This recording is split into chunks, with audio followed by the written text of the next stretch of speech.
How's it going, Ice Nation? Today we are going to talk about Season 10 in Pokemon GO. So a brief overview of the season, just by looking at it, it looks like it's going to be pretty decent. We got a lot of spawns that are coming in the wild that are pretty good. And then we also have the return of Elite Raids for this season, and they're going to be featuring new Pokemon. So instead of Hoopa, we will be getting 2 new ones. The roaming form of Gimmighoul will be coming to Pokemon GO, and you can only get it in Pokemon GO. And then lastly, we got some new stuff for the Go Battle League. Season 10 Rising Heroes will be running from March 1st at 10 a.m. all the way until June 1st at 10 a.m. The season bonuses, in my opinion, are really good. We get Rocket Grunts. They will be appearing more frequently at Pokestops, and then you can earn extra Stardust from defeating those grunts. And then additionally, remote raid battles. If you participate in one, your Pokemon will have increased damage. But that's nothing new. We've had that in the past couple seasons. The Rocket Grunts, however, that is new. They never done this for a season, like a whole season long, and so that's pretty good. Usually they only bring it out for events, but I'm pretty excited that we get increased Rocket Grunts. The roaming form of Gimmighoul will be coming to Pokemon GO, and it will only be exclusive to Pokemon GO. And so how you get that is you have to have a Nintendo Switch, and you have to either have Scarlet or Violet, and then you can link your Pokemon GO account to your Switch, and then you can send a postcard to Scarlet or Violet, and that will give you a coin bag.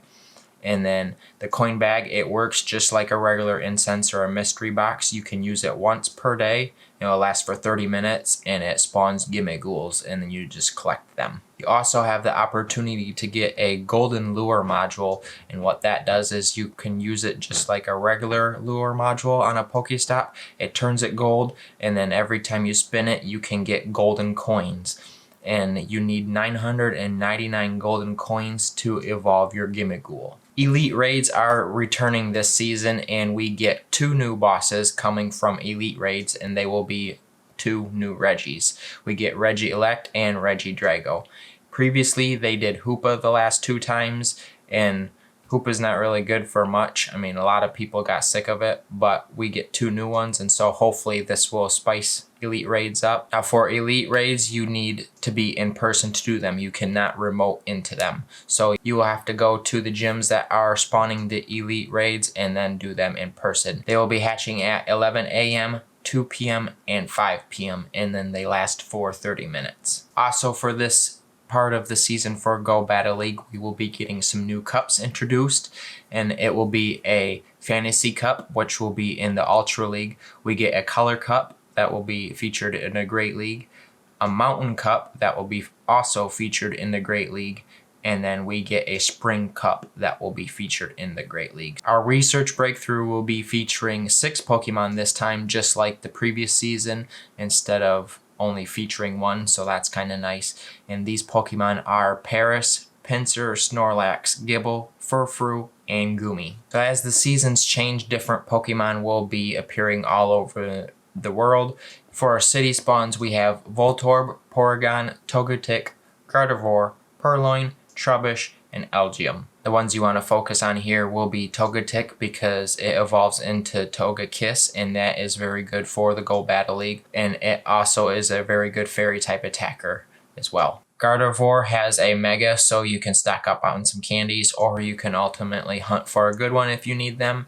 And then Trubbish is 750 Stardust per catch, so if you're trying to grind some Stardust, Trubbish is really good for that. In the forests, we have Mankey, Executor, Shuckle, Zorora, Stunfisk, Fomantis, and Morlul. In the mountains, we have Aerodactyl, Snorlax, Whimsicott, Mawile, Aeron, Medicham, and Woobat. Your Aerodactyl, Aeron, and Medicham all have Megas, so these guys are great to hunt for if you need some candies or if you're trying to get a good one.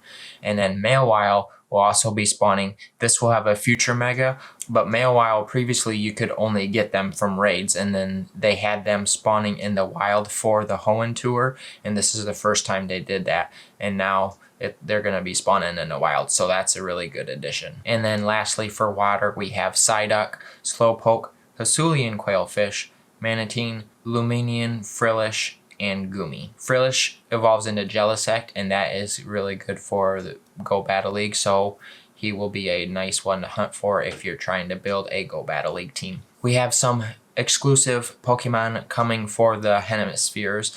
In the northern hemisphere, we have Skarmory, Swablu, Snivy, Tepig, Oshawott, Dino, and Helioptile. And then for the southern hemisphere, we have Chikorita, Cyndaquil, Totodile, Larvitar, Scraggy, Alomomoa, and Stuffle. We also got some new change up for the eggs coming. For our 2K eggs, we have Bellsprout, Magikarp, Pichu, Igglybuff, Trapinch, Cottonee, Pecky, Yongoose, Fomantis, and Wimpod. And then in 5K eggs, we have Machop, Gligar, Tyrogue, Chingling, Bonsley, Rowlet, Litten, Populo, and Marini. In our 7K eggs, we are going to get the Alolan and the Galar form of all of everything, just like we have in the previous. So those will be Alolan Sandshrew, Alolan Vulpix, Alolan Diglett, Alolan Meowth, Galarian Meowth, Alolan Geodude, Galarian Ponyta, Galarian Slowpoke, Galarian Farfetch'd, Alolan Grimer, Galarian Zigzagoon, Galarian Darumaka, and Galarian Stunfisk. In our 10K eggs, we have Riolu, Tortuga, Archon, Axew, Tyrant, Aurora, Gumi, Rockruff, Togedemaru, and Jangmo-O. In the 5K eggs for the Adventure in Sync rewards, we have Shinx, Cranidos, Shieldon, Happiny, Munchlax, and the Boy Frillish. And then for our 10K eggs coming from the Adventure in Sync rewards, we have Dratini, Beldum, Gibble, Riolu, Gumi, and Rockruff. Also in the shop, we have an exclusive research called Willow's Wardrobe, and then you can purchase this for $5 in the shop. And basically what it is you get all the clothes from Professor Willow, the one that guides you from the quests. And once you complete it, you get a Meltan, and it will know double Iron Bash. This timed research will be all season long, and so that means you have until June 1st to complete it. They're also going to have the Go Battle League research again, as they have in the previous, and that will be in the shop. It's for free. You basically just win everything, and you can get a whole bunch of Stardust. So that's going to do it for all the spawns and the eggs, and then some of the events that will be happening. It looks like it's going to be a pretty good season. I really like this season. I mean, I think it's going to be good. Since we have a new season and a new month, I will be going over what we have coming for this month of March. Next, I'll cover all the events and what's going on in there, so make sure you stick around for that. Hit the like button if you found any of this helpful, and we will see you in the next one. Stay frosty.